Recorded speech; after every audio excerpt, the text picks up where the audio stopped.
నమస్తే శ్రీ కృష్ణాయ నమః. జూలై నెల 14వ తారీఖు 2025 సోమవారము. ఈరోజు సంకష్టహర చతుర్దశి.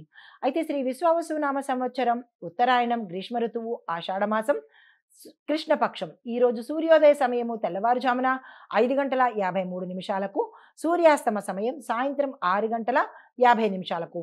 ఈరోజు తిథి చవితి రాత్రి 11 గంటల 57 నిమిషముల వరకు ఉన్నది. తదుపరి పంచమి తిథి ప్రవేశము. నక్షత్రం ధనిష్ట నక్షత్రం ఉదయం 6 గంటల 40 నిమిషముల వరకు, తరువాత శతభిష నక్షత్ర ప్రవేశము. ఈరోజు వర్జము మధ్యాహ్నం 1 గంట 54 నిమిషాల నుంచి మధ్యాహ్నం 3 గంటల 28 నిమిషముల వరకు. దుర్ముహూర్త సమయము మధ్యాహ్నం 12 గంటల 47 నిమిషాల నుంచి మధ్యాహ్నం 1 గంట 39 నిమిషముల వరకు. తిరిగి మరల మధ్యాహ్నం 3 గంటల 23 నిమిషాల నుంచి సాయంత్రం 4 గంటల 14 నిమిషముల వరకు. రాహుకాల సమయం ఉదయం 7 గంటల 30 నిమిషాల నుంచి ఉదయం 9 గంటల 7 నిమిషముల వరకు. యమగండ కాలము ఉదయం 10 గంటల 44 నిమిషాల నుంచి మధ్యాహ్నం 12 గంటల 22 నిమిషముల వరకు. బ్రహ్మముహూర్త సమయం తెల్లవారుజామున 4 గంటల 17 నిమిషాల నుంచి తెల్లవారి 5 గంటల 5 నిమిషముల వరకు. అమృత ఘడియలు రాత్రి సమయంలో 11 గంటల 20 నిమిషాల నుంచి రాత్రి 12 గంటల 54 నిమిషముల వరకు.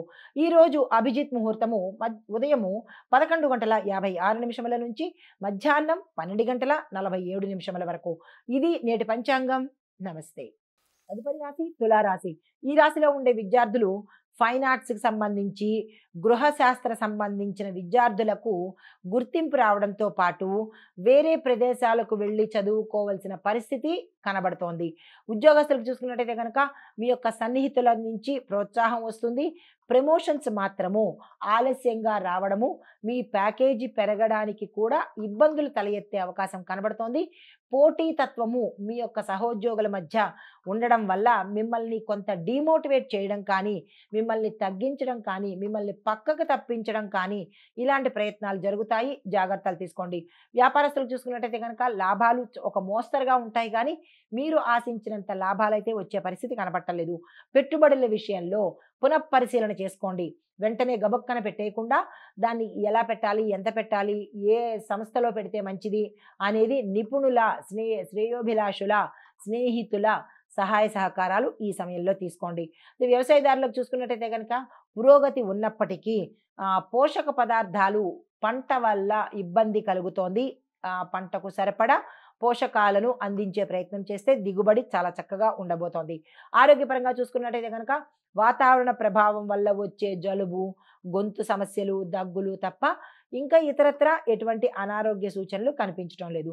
అయితే కుటుంబపరంగా చూసుకున్నట్టయితే కనుక గతంలో ఏమైనా కుటుంబంలో ఇబ్బందులు ఉంటే అవి తొలగిపోయి సానుకూలమైన, సామరస్యమైన కుటుంబంగా ఉండే అవకాశం కనబడుతోంది.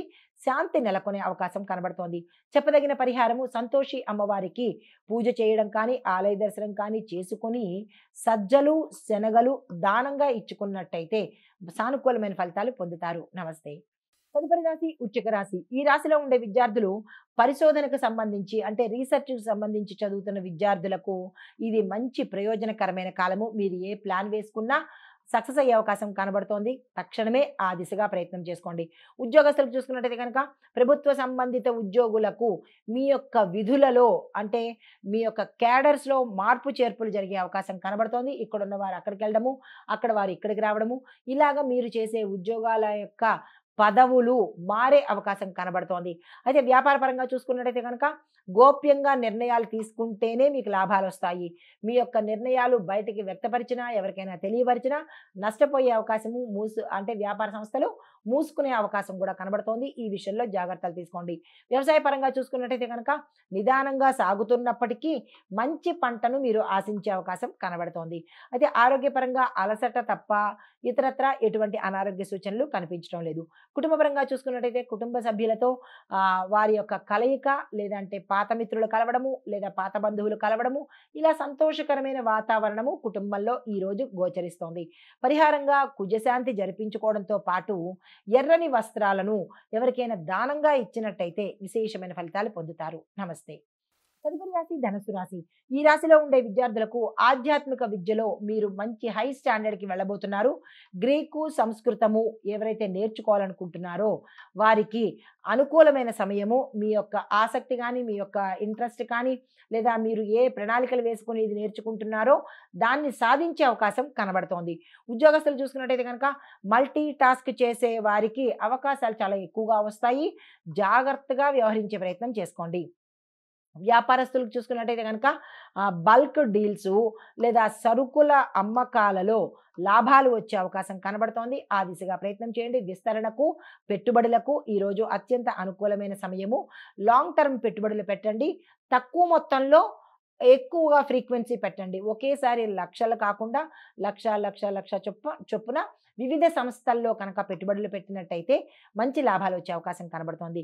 బల్క్ అమౌంట్ పెట్టుబడులు ఎప్పుడూ పెట్టకండి. అయితే వ్యవసాయ పరంగా చూసుకున్నట్టయితే గనక తేనెటీగల పెంపకము మొదలు పెడితే మంచి ఆదాయం వచ్చే అవకాశం కనబడుతోంది. రైతులు ఆ దిశగా ప్రయత్నం చేయండి. ఆరోగ్యపరంగా చూసుకున్నట్టయితే గనక ఎటువంటి అనారోగ్య సూచనలు కనిపించట్లేదు కానీ కొంత మానసిక స్ట్రెస్ వల్ల మీ అంతట మీరే కొని తెచ్చుకున్న మానసిక ఒత్తిడి మినహా ఎటువంటి అనారోగ్యము లేదు. అయితే కుటుంబపరంగా చూసుకున్నట్టయితే కనుక బంధువులతో సంయమనం పాటించాలి. మీ మాట తీరును మార్చుకునే ప్రయత్నం చేసుకోవాలి. అయితే పరిహారంగా గురు పూజ చేసుకోవడంతో పాటు పసుపు, శనగలను మీ యథాశక్తి దానంగా ఇచ్చుకున్నట్టయితే సానుకూలమైన ఫలితాలు పొందుతారు. నమస్తే.